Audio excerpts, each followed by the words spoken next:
Hello दोस्तों, welcome to my YouTube channel फिनलेक्स को।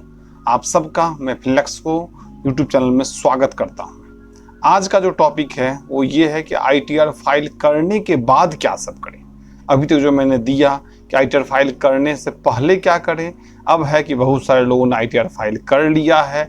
जिन्होंने आईटीआर फाइल नहीं किया है वो ड्यू डेट से पहले आईटीआर फाइल कर लें, नहीं तो फिर आपको ड्यू डेट के बाद पेनल्टी लग जाएगी जो 1000 से लेके 10,000 के बीच की लगेगी। अगर आईटीआर फाइल कर लिया है उसके बाद क्या करें।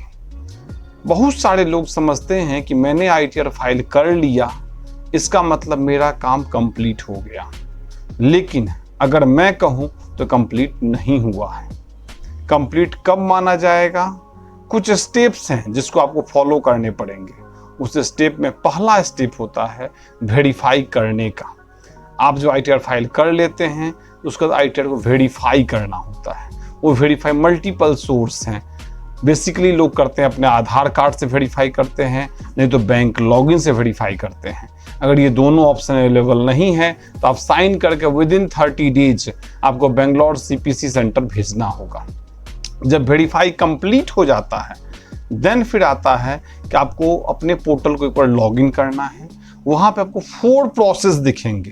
पहला प्रोसेस दिखेगा रिटर्न फाइल्ड, सेकंड आएगा रिटर्न प्रोसेस कि नहीं है, थर्ड आएगा रिटर्न प्रोसेस है कि नहीं है, अंडर प्रोसेस दिखेगा, फोर्थ है प्रोसेस्ड ऑन, डेट को आ जाए किस डेट को रिटर्न प्रोसेस्ड हो गया। मतलब पहला स्टेप को वेरीफाई करना है, सेकंड में आपको लॉगिन होकर चेक करना है क्या वहाँ पे ये स्टेटस दिख रहा है कि नहीं दिख रहा है, मेरा आईटीआर किस लेवल तक पहुँचा है। थर्ड क्या करना है, जब ये दोनों काम आप कर लेते हैं कंप्लीट, थर्ड आपको वेट करना है आपके आईटीआर प्रोसेस होने का। जब तक आईटीआर प्रोसेस नहीं है तब तक आपके तरफ से तो डेटा सबमिट है, लेकिन डिपार्टमेंट की तरफ से वो आईटीआर अभी अप्रूव नहीं हुआ है। आईटीआर प्रोसेस का कोई टाइमिंग है डिपार्टमेंट का बना हुआ, उसकी टाइमिंग लंबी होती है, वो हम लोग अलग वीडियो में चर्चा करेंगे। अभी जो है कि आपको हर 15 डेज में, मतलब प्रत्येक 15 डेज पे आपको चेक करते रहना है कि मेरा आईटीआर प्रोसेस हुआ है कि नहीं हुआ है। प्रोसेस जब कंप्लीट होगा तो एक आपके पास मेल आएगा 143(1) का कि आपका आईटीआर फाइल हो गया, वेरीफाइड है, प्रोसेस्ड कंप्लीट, वहाँ एक डेट आ जाएगा, रिफंड बन रहा है रिफंड, टैक्स बन रहा है टैक्स, जीरो है तो जीरो, उसका एक कंप्लीट मेल आ जाएगा आपके पास, आपका आईटीआर प्रोसेस्ड हो गया। प्रोसेस्ड मेल अगर नहीं आया है तो पोर्टल में भी दिखिएगा कि आपका आईटीआर प्रोसेस्ड 143(1) कंप्लीटेड है। ये हो गया आईटीआर फाइलिंग के कंप्लीट प्रोसेस। जब प्रोसेस हो गया इसका मतलब आईटीआर फाइल कंप्लीट हो गया। अब आपको कुछ चीज़ें और देखनी है। जब आप लॉगिन कीजिए अपने पोर्टल को, आप फाइल जिससे कराते हैं, जैसे खुद करते हैं किसी और से कराते हैं, अपना पोर्टल एक बार लॉगिन करके जरूर चेक कीजिए।